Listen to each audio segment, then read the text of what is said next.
Start. किसानों की आर्थिक दशा को सुधारने के लिए यह आवश्यक है कि कृषि उत्पादन बढ़ाया जाए। उत्पादन अधिक बढ़ जाने से मूल्यों के गिर जाने का भय रहता है। 1929 की विश्व मंदी का प्रभाव भारतीय किसानों पर भी बहुत बुरा पड़ा है। भारतीय किसान कर्जे के बोझ से बुरी तरह दब गया था। मूल्य स्तर का गिर जाना उत्पादक के लिए एक भारी अभिशाप है, क्योंकि इससे उत्पादन बढ़ाने की प्रेरणा ही नष्ट हो जाती है और समस्त अर्थव्यवस्था का संतुलन बिगड़ जाता है। इसके विपरीत यदि कृषि पदार्थों का मूल्य बहुत अधिक ऊंचे स्तर पर पहुंच जाते हैं, उपभोक्ताओं को कठिनाई अनुभव होने लगती है और देश में वेतन वृद्धि की मांग होने लगती है। दूसरी ओर कृषि पदार्थों के मूल्यों का प्रभाव बड़े उद्योग धंधों पर भी पड़ता है। यदि कपास का भाव बढ़ जाए तो कपड़े के मूल्य पर भी इसका प्रभाव पड़ेगा। कहने का तात्पर्य यह है कि देश में सामान्य मूल्य स्तर पर कृषि के मूल्यों का गहरा प्रभाव होता है। समाज के विभिन्न वर्गों के हितों में सामंजस्य बनाए रखने के लिए यह आवश्यक है कि कृषि पदार्थों के मूल्यों में स्थिरता रहे।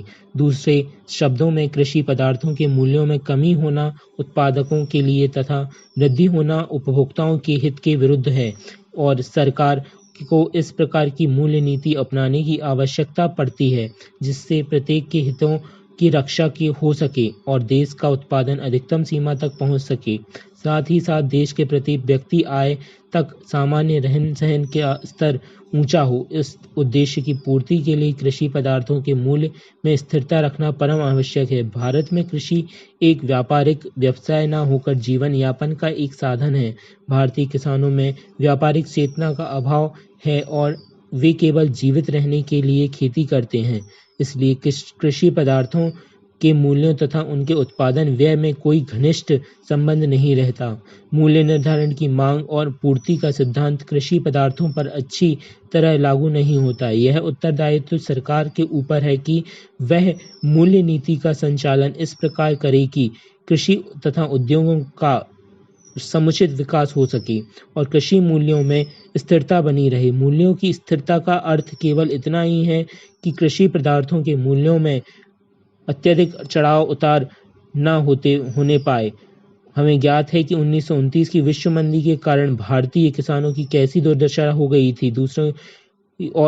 दूसरे महायुद्ध के दिनों में और उसके बाद मूल्यों में जो वृद्धि हुई उसका देश की अर्थव्यवस्था पर कितना बुरा प्रभाव पड़ा है। यद्यपि किसानों को समुचित लाभ ही हुआ, किंतु देश के नियमित विकास के लिए ये दोनों दशाएं बाधा उत्पन्न करने वाली सिद्ध हुई हैं।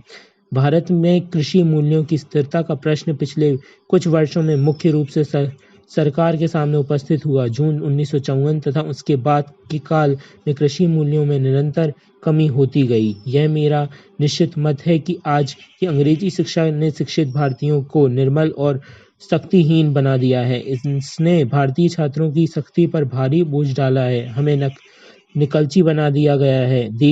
देशी भाषाओं को अपनी जगह से हटाकर अंग्रेजी को बिठाने की प्रक्रिया अंग्रेजों के साथ हमारे संबंधों का सबसे दुखद प्रकरण है। राजा राम मोहन राय ज्यादा बड़े सुधारक होते हैं और लोकमान्य तिलक ज्यादा बड़े विद्वान बने होते यदि उन्हें अंग्रेजी में सोचने और अपने विचारों को दूसरों तक मुख्यतः अंग्रेजी में पहुंचाने की कठिनाई से आरंभ नहीं करना पड़ता। यदि वे थोड़ी कम स्वाभाविक पद्धति में पढ़ लिख कर बड़े होते तो अपने लोगों पर उनका असर, जो कि अद्भुत था, और भी ज्यादा हुआ होता।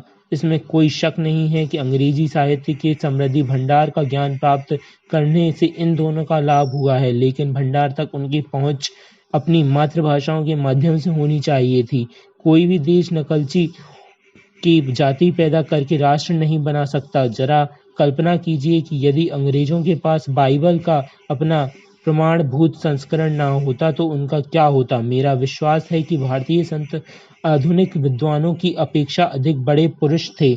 मैं जानता हूं कि तुलना करना अच्छा नहीं है। अपने अपने ढंग से सभी समान रूप से बड़े हैं। यदि फल की दृष्टि से देखें तो अपनी जनता पर आधुनिक विद्वानों का असर उतना स्थायी और दूरगामी नहीं है जितना संतों का है। अंग्रेजी सिखाने के लिए हमारा विचारहीन मोह है, जिससे उससे खुद मुक्त होकर और समाज को मुक्त करके इस भारतीय जनता की एक बड़ी से बड़ी सेवा कर सकते हैं। अंग्रेजी भाषा हमारी शालाओं विद्यालयों में शिक्षा का माध्यम हो गई है।